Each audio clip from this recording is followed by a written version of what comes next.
আসসালামু আলাইকুম। স্বপ্নের খামার এগ্রো থেকে আমি বুরহান চলে আসছি নতুন একটি ভিডিও নিয়ে। আমার চীনের হাঁসের খামার করেছিলাম ছোট্ট পরিসরে, আপনারা জানেন। আমি একটি ভিডিও দিয়েছিলাম গত কয়েকদিন আগে যে আমি পরীক্ষামূলকভাবে কয়েকটি চীনের হাঁস পালন পালন করতেছি, দেখি কি হয়। আজকে আমার সেই চীনের হাঁসের কিছু নতুন অতিথি আসছে, কিছু নতুন অতিথি আসছে।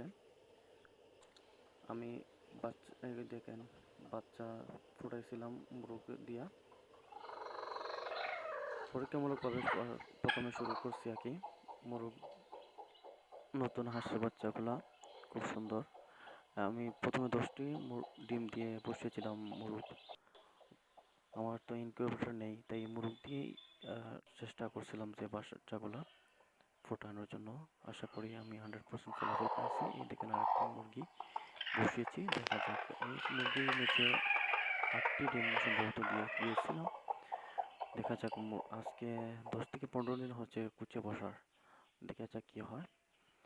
আমি আরেকটি ফলন দিয়েছিলাম, মাল্টা গাছের ফলন ফলিয়েছিলাম। একটি মাল্টা গাছ আনেছিলাম, নার্সারি থেকে আনিয়েছিলাম, যার বয়স হচ্ছে আজকে 2 বছর হবে। আমাকে নার্সারির যে মালিক ছিল বলছে, ভাই 2 বছর পরে আপনি ফলন পাবেন আশা।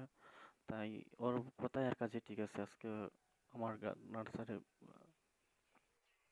আমার মালটার কাছে মাশাআল্লাহ অনেক মালটা আসছে।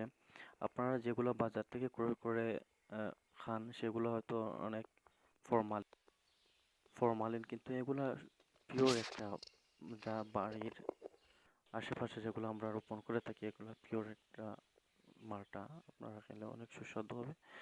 আমার এই দেখেন, আষাঢ় মাস চলে যাচ্ছে মোটামুটি, কিন্তু কাঁঠাল এখনো রয়ে গেছে। এগুলো পাকতেছে না, জানি না কি কারণটা কি।